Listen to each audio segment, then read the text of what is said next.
Hi everyone, welcome to the weekly politics show. I'm Councillor Puru with co-host Councillor Andrew Wood. So in this section, in this show on Friday, on Relax Radio, we're gonna talk about possible Tower Hamlets Council excluding local clubs from sports facilities. We're gonna look at the example of Tower Hamlets Hockey Club. In the second section, after the break, we're gonna talk about the scandal with the youth services. There was a BBC piece. We're going to dig deep into that. I know people have been distributing the piece on social media. And then after the break, we're going to talk about the council finances. Are we really broke, or have we got the money? There was an interesting tweet, and we're just going to go through those figures and what they actually mean. And in the final section, we're going to talk about upcoming consultations or ongoing consultation, electrical vehicle points, the budget consultation, and some consultation results on the island in regards to knife crime. So we're going to go into a break. After the break, we're going to discuss the possible issue of Tower Hamlets Council excluding local clubs from their sports facilities. So we're going to go into a break now. And it gives them something to look at, and it makes them laugh. It makes them laugh. So that's why I do it. Oh, and it could be a really good pickup line as well. Ladies who ask, "Hey, excuse me, so why are you wearing something so colorful?" I mean, hey, you can always have something up on your sleeve. I mean, got me thinking. You want to stand out. Why do you want to stand out though so much, especially with these kind of shirts when you're riding? There must be a purpose behind it, right? Well, when you say a purpose, Nick, what I do, I wear the shirts, mainly one because they're nice and bright. So they make me visible, especially if I'm riding on the road. Okay. That's very important, right? Because you want cars, Very important. And also, like, people see me in, like, calves, and perhaps I shouldn't be saying this on here, I suppose, but in the bar afterwards. All right. And it gives them something to look at, and it makes them laugh. It makes them laugh, so that's why I do it. Oh, and it could be a really good pickup line as well. Ladies who ask, "Hey, excuse me, so why are you wearing something so colorful?" I mean, hey, you can always have something up on your sleeve. I mean, you look like a guy who would do. You know me too well. You know me too well, Nick.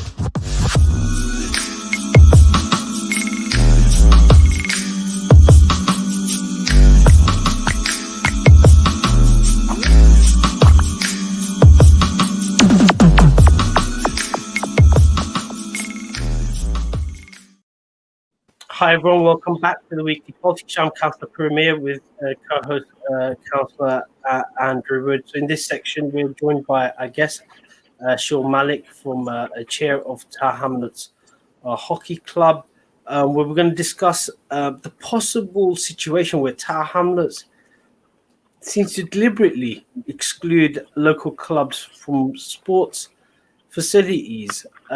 Shaul, do you want to come in? This is sort of like, since I've been elected as a councillor, this has been an ongoing issue with your club. Just to give some context, Shaul is the chair of Tower Hamlets Hockey Club. They practice in Miah, so they're a local team, and they have been ongoing issues in trying to access those facilities. So Shaul, do you want to just give a background as to what the problem is and the meetings that you've had and the assurances you've been given, but then nothing seems to have happened? Yeah, sorry, I'm just in the dark here at the moment. Yeah, what happened was we set up a hockey club because there was a great need to get kids involved in a sport which is predominantly white public school. And having us been successful over the probably the last 15, 20 years, some of us actually playing for England and winning national titles, we thought our kids are missing out. So what we decided to set up a club, engage the local schools like Sir John Cass, Ben Johnson, and so on, getting those kids involved in a sport which is quite unique, giving them an opportunity. But initially what we did was we contacted the council, we got a pitch booking, and we got a place. But then the pitch was taken away without any consultation or anything like that. And this was 5 years ago. And then this is obviously where you came in, Puru, to help us get a slot. So for the last 5 years, we'll be banging on with the mayor, councillors after councillors, trying to get a pitch slot where we can have equal, fair access to a pitch, which is predominantly dominated by two clubs. They're two biggest clubs probably in the country. They have the whole of Saturday. They have all the prime slots in the weekdays. We have nothing. We, with the kids that we have, who come from deprived backgrounds, who reflect the community, like the Black and Asian community, we have to travel 5 miles outside the borough, use a facility which is 40% more than it would cost us in the borough. And obviously, in terms of social mobility, our kids can't get to places easily. We have to act as local parentes to pick them up, drop them off, reassure their parents, so that way the parents will allow them to come and play and so on. And these are the barriers, the restrictions we face in a sport, which should be quite easy because we have 2 hockey priority pitches, but we can't get access to it. We've had meetings with the mayors, as I said to you. Last October, we had a meeting with Tariq, Councillor Tariq, and the mayor, and Judith St. John, who's the head of, I think, in leisure services. And they said, all right, we're going to give you a slot. And the slots will be cancelled. Sorry, all the slots will be cancelled. So every 3 months, bookings are renewed. The council policy is first come, first serve. So some of the clubs have been here for obviously about 20, 30 years. But that policy, because we've come in late, is sort of discriminatory because we can't get access to it. We spoke to Sporting Equals. I don't know if you guys are aware of it. They're like the equality arm of Sport England, and they deal with equality issues all the time. And they said that policy needs to change because it's discriminatory. So the mayor agreed to sort of like clean this booking slate and introduce all of us together, consult us, and have a slot. That was done in April. Nothing's happened since then. We contacted them in August. Oh, sorry, the booking's full now. We've allocated the slots. We contacted the mayor saying your officers have not been able to fit us in. I don't know, it might be because of incompetency or I don't know what the case is. So we said we wanted a meeting. Because it's 5 years too late and we're still struggling for pitch slot, which we shouldn't be, especially with all the youth cuts in the borough. We're one of the clubs that actually hopefully branch out to the youth and engage them in a physical activity that obviously helps them keep away from antisocial behaviour and all that stuff. 2 weeks ago, no response. Emailed them last week, no response. So for I don't know what reason, they're not responding to us. And this is an ongoing issue from 5 years ago, and they're not willing to help us in any which way to resolve this issue. So obviously we're on the radio to hopefully highlight to everybody else that these are the issues. We're a local club for local people, engage them in a very positive activity. And if I give a bit of background, we won the league 4 years out of 5, and the year we didn't win it was because of COVID. Also, we got to the national Tier 4 competition, which is unheard of for a very new club. So our success is unrivaled, really, amongst all the other clubs in the country because we've got the know-how, we've got the knowledge, we've got the reach.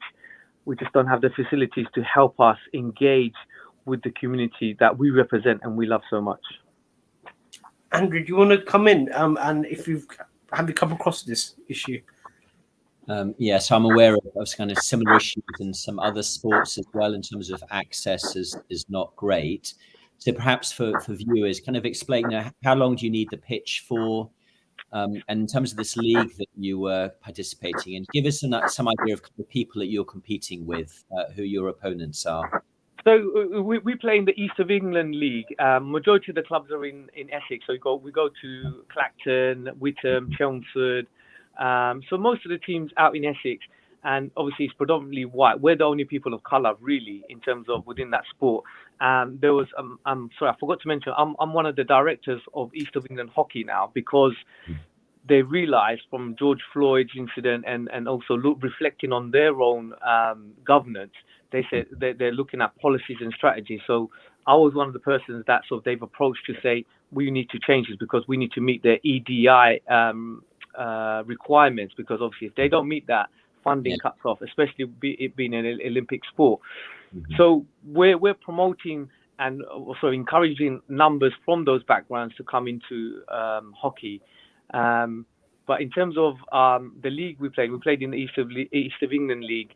As I said, we've been very, very successful in terms of the league titles we've won in a very, very short period of time. But our team is majority under 18s. So these are kids we're taking out from the community out into Essex, where they probably would have never traveled to, because obviously Tower Hamlets is a bit of a bubble for most of the kids. Yeah. Like once I took the kids out near Hackney Marshes, and they're like, "Oh my God, we're in the countryside." So these are the responses we get. But it's not just giving them a foothold into a sport, but also giving them an experience that they would not necessarily get, because parents are too busy or they don't have the lack of knowledge or experience to give them that. But as local parents, as teachers, as community workers, we're giving them the experience. And on the second part of that is obviously we're trying to give them an opportunity to stay healthy and fit and get to know people outside of their own comfort zone. So that way they're not really fixed to the same group of people, the same type of people that they come across on a daily basis. And vice versa, obviously, those who meet us definitely, oh, that's wonderful that you're bringing in kids from the inner cities into a sport that obviously doesn't resemble people like us. Okay. Yeah, because the other thing I was thinking as you were talking, the other solution is actually to build more hockey pitches. So how easy would that be to kind of build a kind of hockey pitch that you might need for practice, at least, if maybe not full matches? All depends on the borough, really. In terms of pitch, normally costs about $500,000, and with all the budget constraints, I don't think the borough would spend that kind of money. But I'll give you some figures. We did a couple of FOIs. I think Puru did a couple of FOIs regarding the pitches. The two hockey pitches in the borough, Miah and Wapping, were refurbished. I think for about £500,000, both of them combined. They got funding from England Hockey, not in hockey. They got approval from England Hockey to support the funding for London Marathon. They got funding from Sport England, and all of those funding are public funds, and they come with their equality duty. And if you look at the equality duty under the human rights guidance, that is, I think it was published in 2014. It clearly states they have a due regard to meet the needs of people of protected characteristics, which the councillors are not doing. And second thing is, it clearly states council policies or decision makers have a duty to review policy, especially when makeup of the users are changed. So we might have come into the sport late in 2016. And this should have been a trigger for them to, first of all, do an equality impact assessment to see who are the users, and secondly, how they can accommodate us. We need hour and a half training and then hour and a half in terms of match on a Saturday. We can't even get that. The slots they're giving us are slots that nobody wants. So like, if I told you it's a slot for 5 o'clock in the evening, a lot of the teams don't want to come and play us because they say, well, because they're traveling from a long way away, they're like, well, we've had issues where they said, sorry, we can't play, it's too late. But my question to the council is, how can one club dominate a facility which is for the whole of the community, not just one particular group of people? And these are the questions that decision makers like the Mayor John Biggs, as well as other portfolio holders, need to ask the questions. How are they meeting the equality duty in terms of allowing people of protected characters, especially from our community, to play in those areas? Because we want them to play, but if you don't give them the facility, and if it comes down to a two-tier system in terms of those who can afford it and those who can't, then we're letting the community down. There has to be an equal footing for everybody, not just a group of people who are privileged enough to do so. Okay, yeah, because I was thinking, actually, I was smiling when you were talking about money, because actually there is lots of money to do this. The space may be an issue, and I was thinking about where you could do this. Obviously, in such a dense borough, there are limits, but money is not the issue in terms of being able to do that. So space could be, well, somewhere near Victoria Park could be a place you could use, but also some of the schools, if you were to sort of like, if the council was flexible in terms of allowing some of the schools, like Langdon Park could be a perfect school where you could use put a facility like that in a school. They make the most of it during the day, and the community make the most of it in the evening. And that way you have a dual use policy where everybody benefits. But these are the things that are not being looked at by the council, because if I'm honest with you, look at the policies and decisions they've made over the last 3-4 years. I don't think youth is a priority for them. Yeah. So. Okay, so we're going to go straight into a break. After the break, we're going to talk about the youth services. So it's a nice leeway in. And Shul, just give viewers and listeners a background. Shul was a local teacher in a secondary school, now trains teachers. So we're going to, and he's been with the youth club, with the sports club, he's been active with youth. So we're going to go, after the break, we're going to go into the youth services, but we'll do a roundup before we go straight into the youth services. So.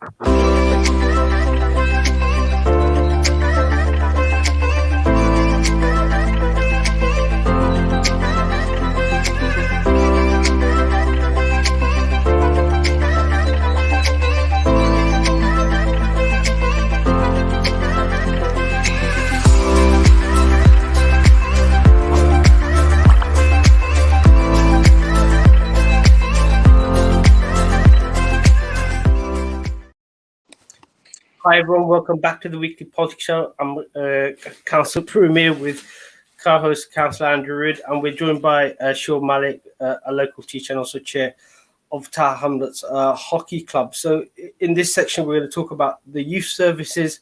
But before we do that, we'll just round up our previous discussion on Tower Hamlets the issues about sports facilities, local clubs being excluded from sports facilities. Shul, what's the next steps for you guys in terms of you haven't got a response from the relevant departments? What's the next response? It seems like the assurances that you've been given haven't been fulfilled. We haven't been given any assurances at all, really. So obviously we wait until 21 days have elapsed, and we'll go back to them, see if they respond. If they don't, obviously one of the things that we're going to be looking at is going through the governing body, first of all, because they supported the application for both of the pitches to be resurfaced. So they have a duty to sort of like ask why a club like ours, especially where England Hockey actually looking at us as a model club to work within the inner cities to help increase their EDI, of a community like ours. So that's one. And the other one is probably make it public, get a petition out, possibly speak to people like you guys, see what the angles are in terms of us joining forces to get Mr. Biggs to listen and allow us, because like it's been 5 years and we shouldn't be at the bottom of the ladder seeking support. We should be at the front of the ladder to say, all right guys, you're doing a fantastic job. Like you wouldn't believe, one of the council officers, she actually sat in a meeting with the deputy mayor, and she called us unsustainable. And we're thinking, you haven't even given us a chance yet. How do you make that judgment? And that sort of gave us a drive to sort of like push forward and prove to not just the borough, but also the country, because people look at us and see the past successes we've had and the successes we're having now.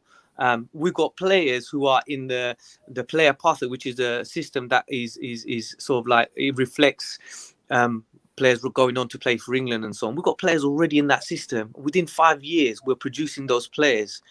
If we weren't sustainable, if we didn't have any credibility, we would be nobody right now. We would be winning titles and so on.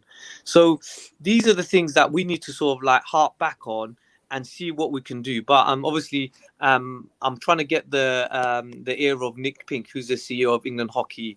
I'm also working with FIH, Field Hockey International Federation.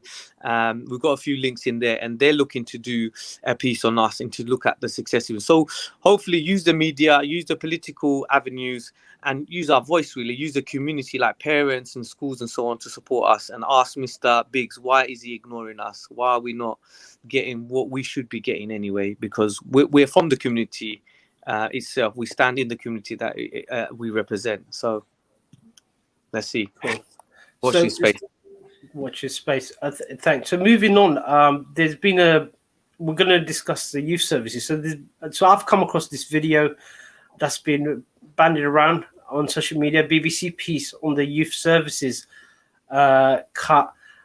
Andrew, you had a bit of a hand in that. Do you want to display your public? Just go public with your contribution to that BBC piece. Yes, and give a background to it. Yeah, because I spoke to the BBC journalists the day before they came to the Isle of Dogs to do the filming, and just did some fact checking for them about it.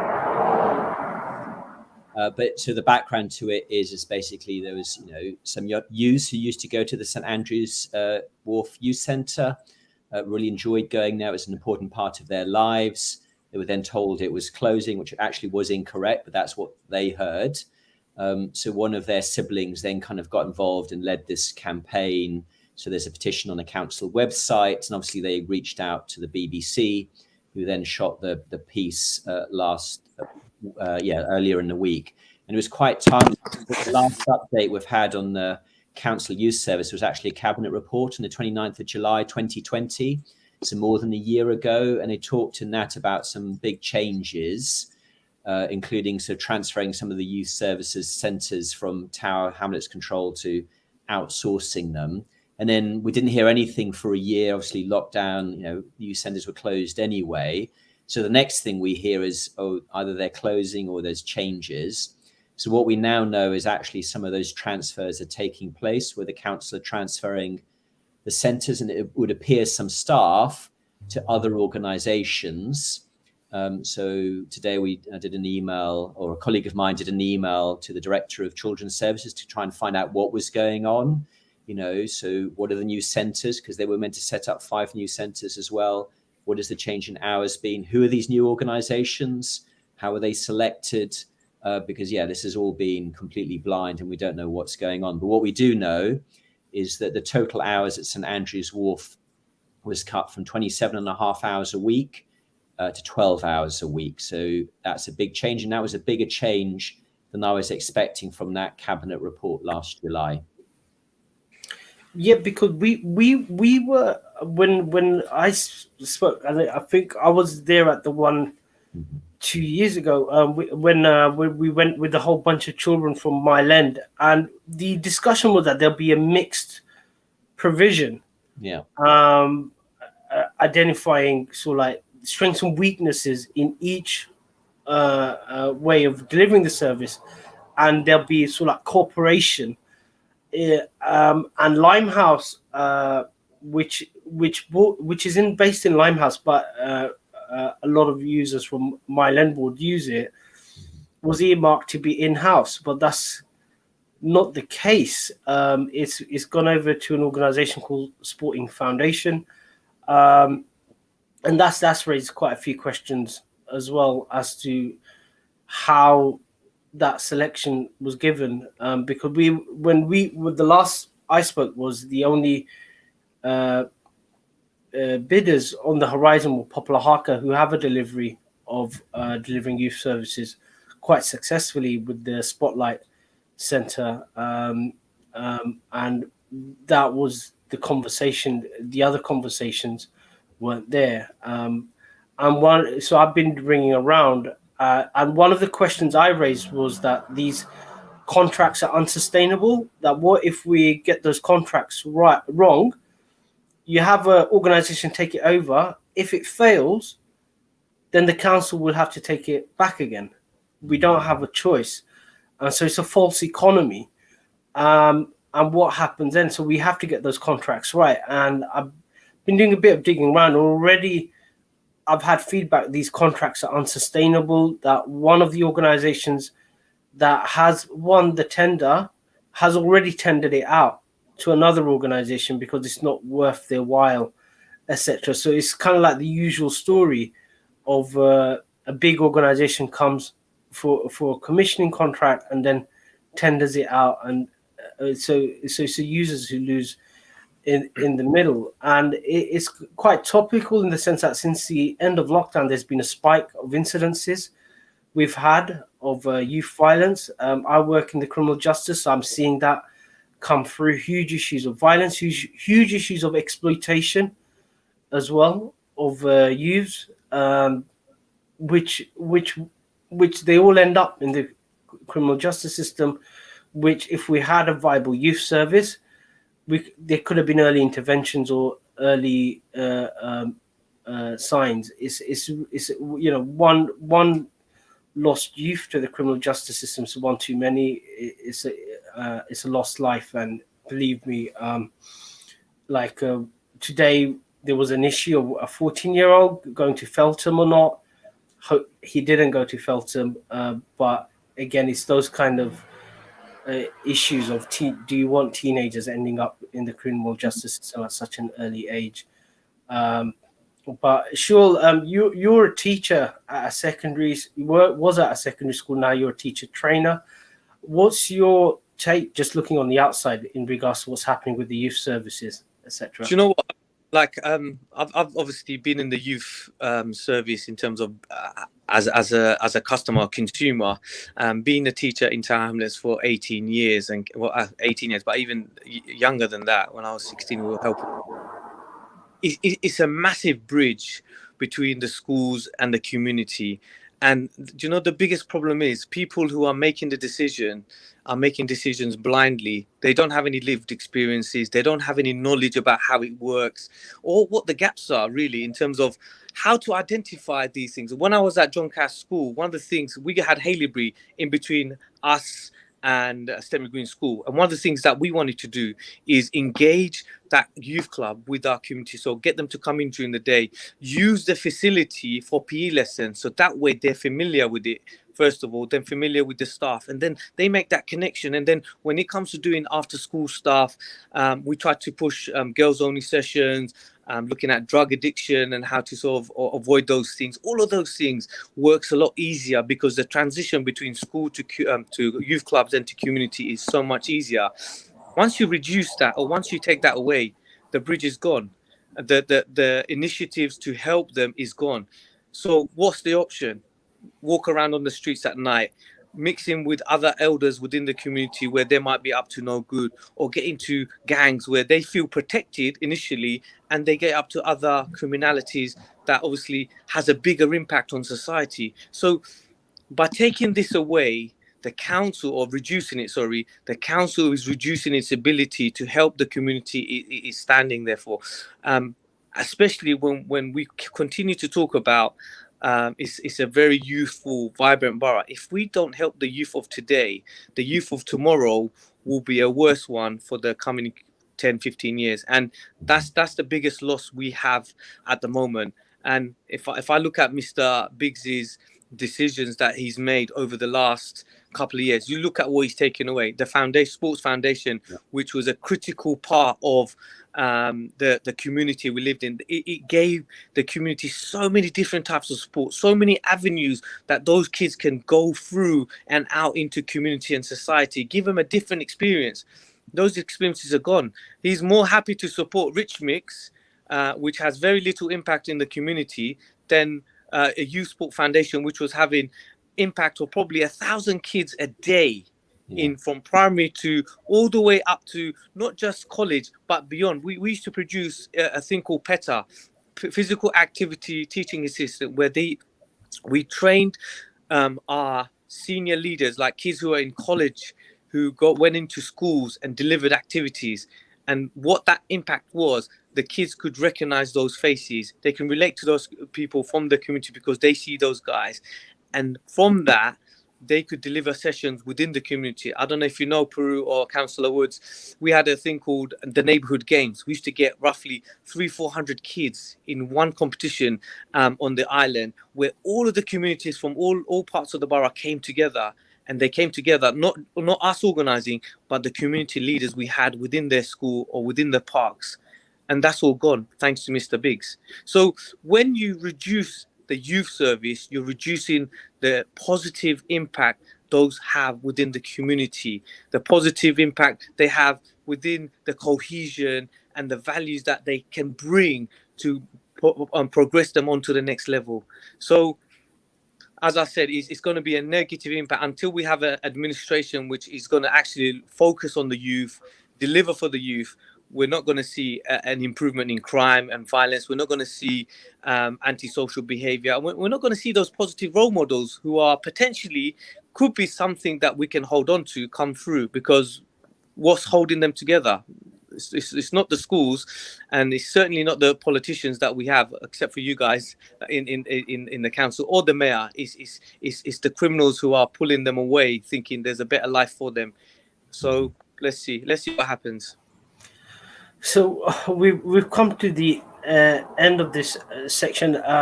Before we go into break, Andrew, is there any follow-up in terms of youth services? I know we've got a scrutiny subcommittee, children's services one, on the 26th of October. Yeah, no, I think, because because of lockdowns and COVID, I think we got a bit distracted because obviously they were closed. But now that they can all reopen, we need to put the focus back onto the youth centres. What happened with those 5 new youth centres, I have no idea. So as I said, we asked today for an update. And when we talk about money and the budget, there is money for some of this stuff. And it's about, yes, there are some difficult choices. I don't deny that. But, my final thought is, I'm really unclear what there is for teenagers to do, because we are cutting back, teenager activity across the board in a number of areas, or making it more difficult, like the police cadets losing their base at Manchester Road Police Station. That will make their life more difficult. So what are we doing to help? And I don't think we are. Yeah, can I just add a point to that? Sorry, quickly, Puru. We have one of the highest rates of obesity in the borough. Health inequalities is one of the highest in the country in terms of diabetes and all of that, and it goes across the board. So these are the things that help eliminate or alleviate those health inequalities, and more should be done to help or fund these things, so that way it doesn't have an impact in 10, 15 years time. Because what's going to happen, just like the Ofsted report that came out, or allegedly came out, but people weren't told about, is you're going to have to reinvest more money. So you're going to be more deficit because you're playing catch up with the system that's broken. So we need our politicians to actually have a look at the system properly, look at the gaps, speak to the people, and fund it better in a way it's sustainable, but do it in consultation with the community. If you do it with people who don't understand what they're doing, then it's going to fail from the start. So that's my final point. Sorry. Thanks for that, sure. So we're going to go into a break. After the break, we're going to, obviously there's been discussions around money. We're going to discuss the perennial question, Tower Hamlets politics. How much money do we have? Are we a poor council or a rich council? I guess the answer is on the different ways of accounting methods. But Andrew and I are going to dig deep into the accounts and just explain that. So we're going to go straight into a break now.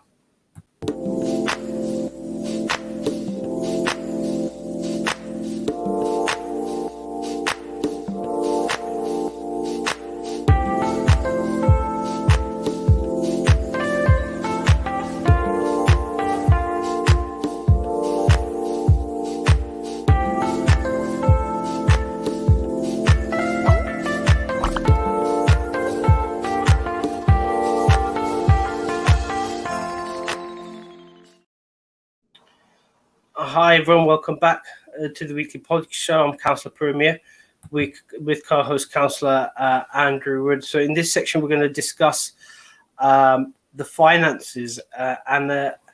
Andrew, the perennial question: do we have money or we don't have money? Because I looked at this tweet where we had £20 million in unallocated reserves. I'm wondering, we're going broke, but after discussion with you, it depends on who's actually doing the accounting.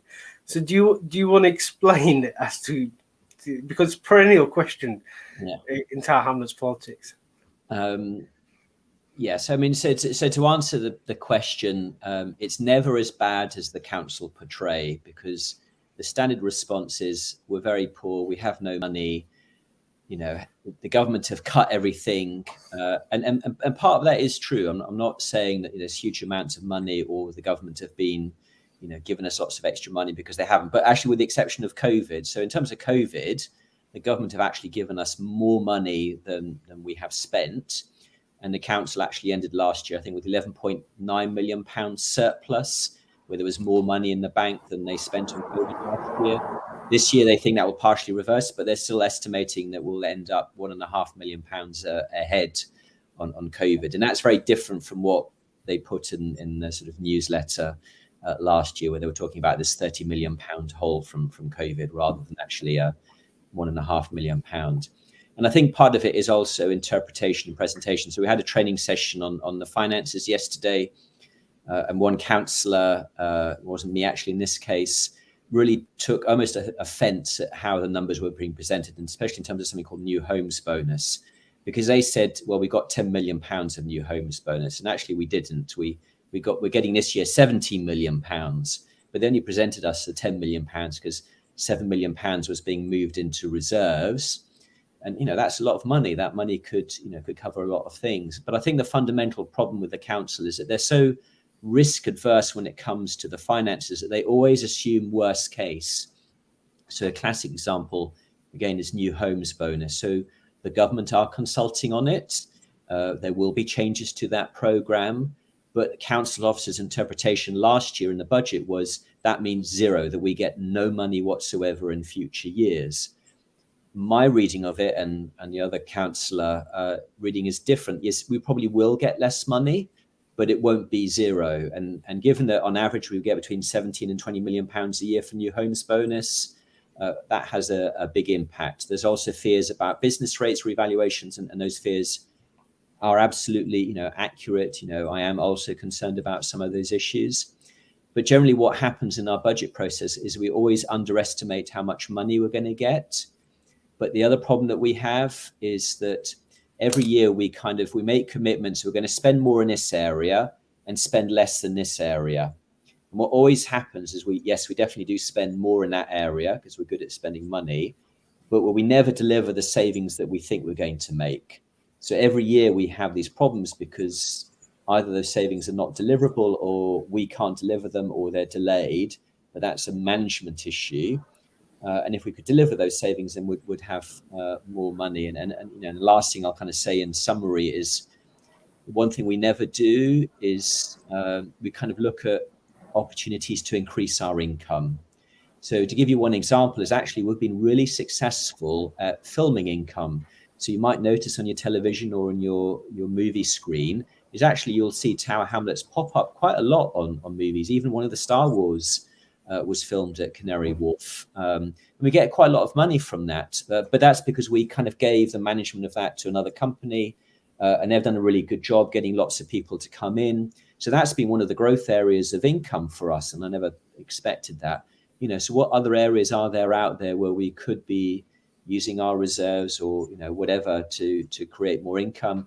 And the other thing that we have, we still have lots of property that we were going to sell. And if you sell a property and it's in the general fund, again, that's a big slosh of cash, which again means that, you can pay for new hockey facilities from some of that money.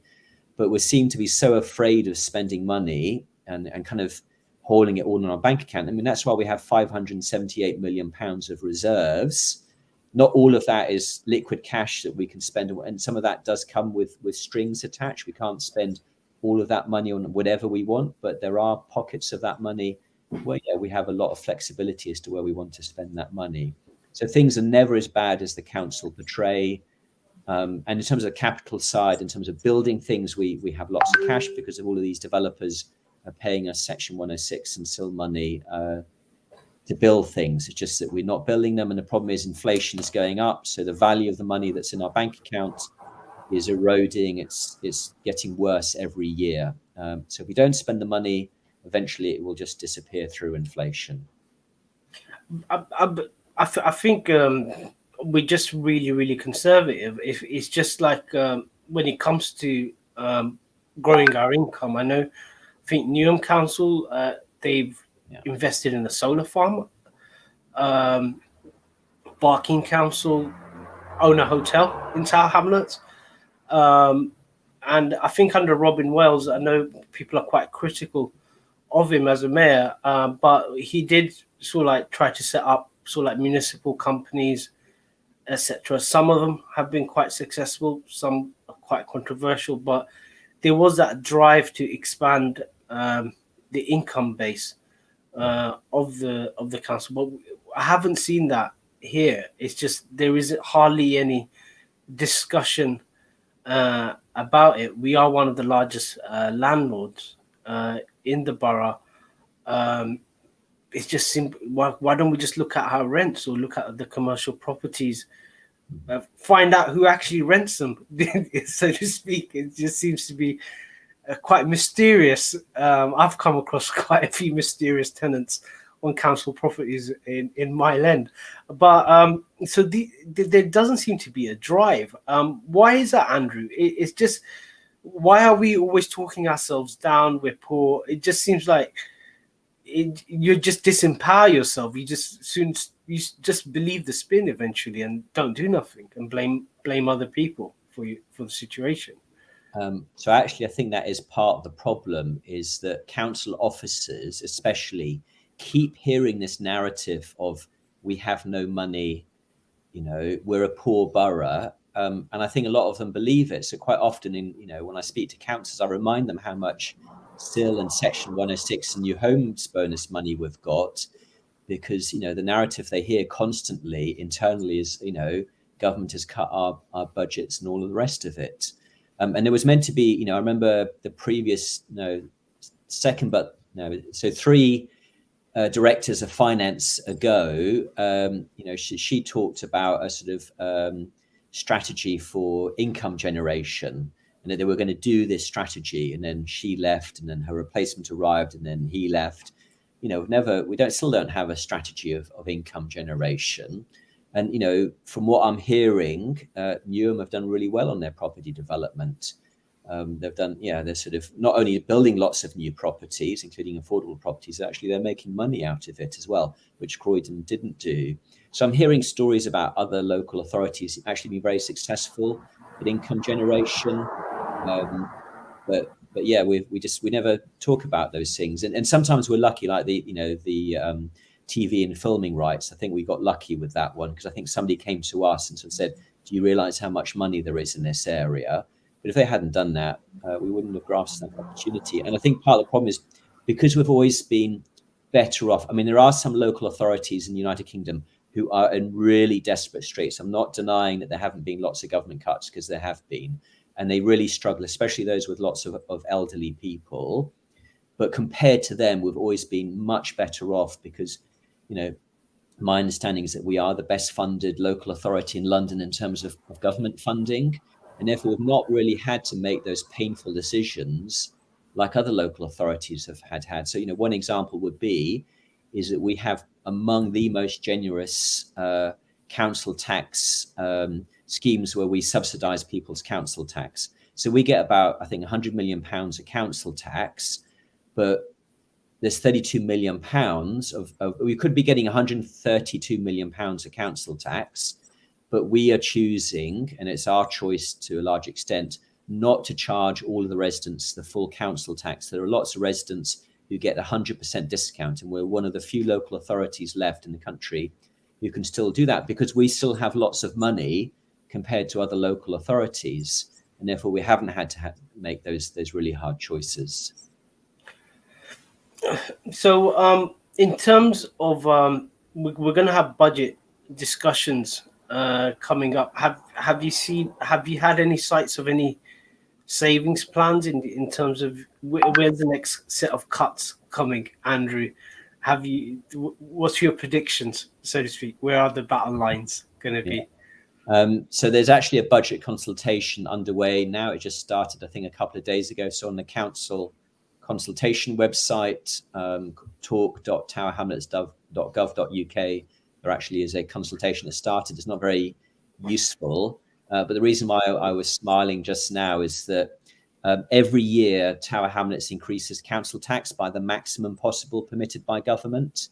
The one exception was the last time we had local elections where we didn't increase it by the maximum. We have assumed in the long-term forecast that we will increase it by the maximum, but I would not be surprised at all in the approaches to a very competitive local election, given the previous mayor, claimed that, he didn't sort of increase council tax that much. that we might see not as big an increase in council tax next year as we've seen in previous years. So I think but that will also then have consequences. But it maybe then that's when the council suddenly discover, oh, new homes bonus, we'll then put some money in, and that's maybe what smooths it all out. That might be the rabbit out of the hat that they pull. Probably. So watch this space. So we're going to go straight into another break. After the break, we're going to discuss the consultations. So Andrew's mentioned the budget consultation. There's a few other consultations and some interesting results as well that we're going to discuss. So we're going to go straight into a break.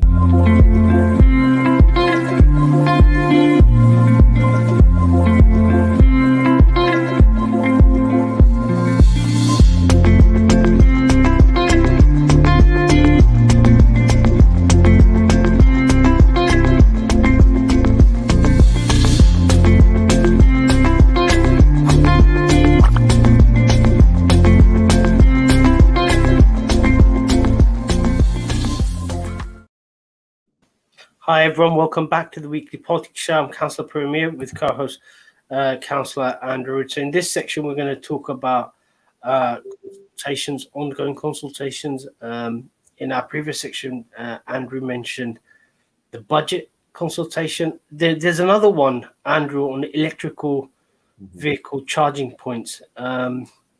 So the council's having consultations. We want to increase the number of electrical vehicle charging points. I know it's been an issue in my ward. We have one on Burdett Road, but that's only for taxi cab drivers. So local residents don't have access to it. So we've been having discussions. I know East End Homes, the housing association, is thinking of putting some in. So Andrew, do you want to talk through the electrical vehicle charging? It's something that you talked about previously, that we're not doing enough, so to speak. Everybody talks about pollution, but how about some electrical vehicle charging points instead of closing roads, for example? Yeah, so we have the lowest proportion of electric vehicle chargers of any inner London borough.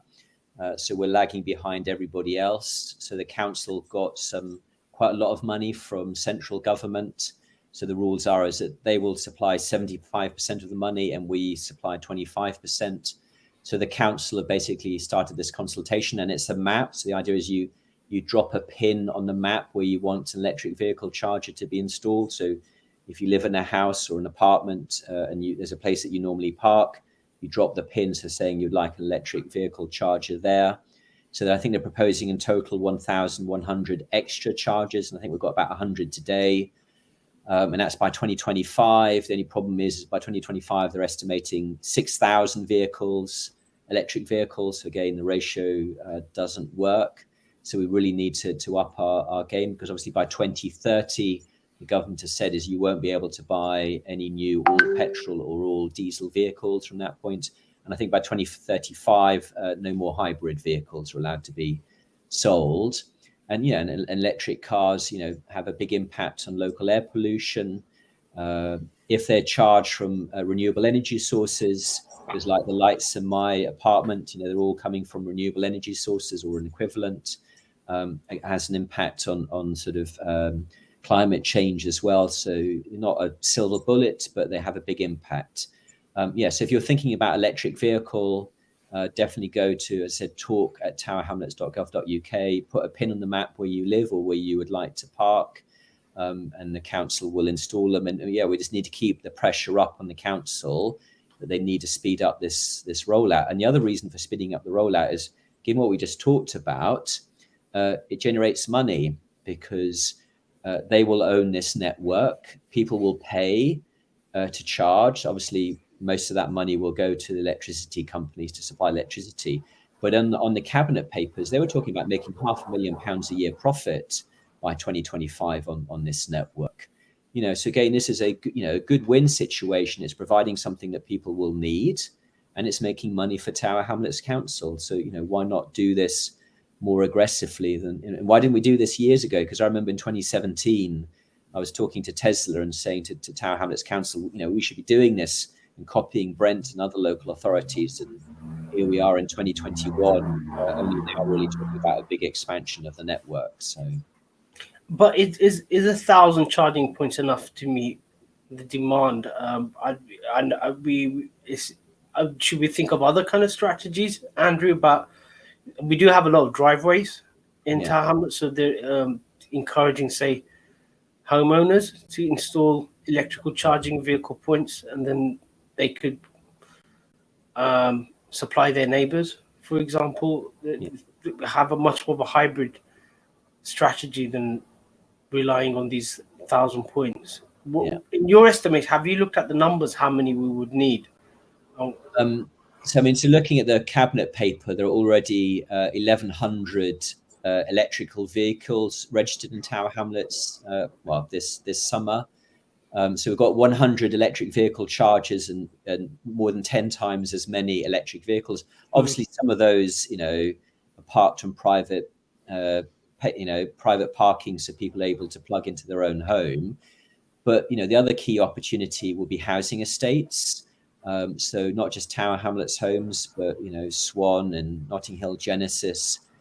So what are we doing to kind of help them? So could we kind of do some kind of common procurement whereby we take a contract and we say to this contractor, give us a really good price because we're going to give you access not just to Tower Hamlets homes estates, but we've done a deal with Swan and Notting Hill Genesis to have access to, or Poplar Harbour actually, to have access to their estates. And then thinking about the building where I live, so we've been talking about doing this in my building. We've got about 160 car parking spaces. There are already some electric vehicles here. But they're being charged, by electric cable out of somebody's window. So we could do with some, not money because we'll pay for it ourselves, but, some advice and help that sort of says, if you want to do it, talk to these people, this company, because we think they're a reputable company and they're doing the work for us. And they'll help you do all of the electrical installations to make your development ready for EV charges, which would then allow, well, I can't afford it, but if I were to buy a new electric vehicle, I would be able to do it. Whereas today, I can't do it where I live because we don't have any charging network in where I live. And there'll be hundreds of private estates out there and housing association estates where again we could help this. And so that consultation is there on the council website. So if anybody's interested, they can go there and feed into the discussion. Moving on, Andrew, I was looking at your social media post. You talked about the results of a consultation in the island following the spate of knife attacks, which seemed kind of interesting. So, do you want to go through those results? What was the reason and any insight, so to speak? It seems like an interesting exercise. And see if it could be replicated in other areas. Yeah, so there's a new organization called Tower Hamlets Island Community Network, and the name is slightly confusing because there are other sort of island sort of community type networks. And basically what happened, so there are 3 local charities who are actually quite well known. So Spotlight, so Osmani Trust is the leader of this, working with Spotlight and Streets for Growth of the 3 charities. And they got some £750,000 worth of money from the Mayor of London, from MOPAC, the sort of Mayor's Office for Policing and Crime, because they identified 6 areas in London with increasing youth violence. Croydon was one, but the Isle of Dogs was one of the 6 places. So what MOPAC have done is given these 3 charities working together £750,000 over 2 years to do a bunch of different projects. And we'll hear more about the work they're doing over the coming weeks and months.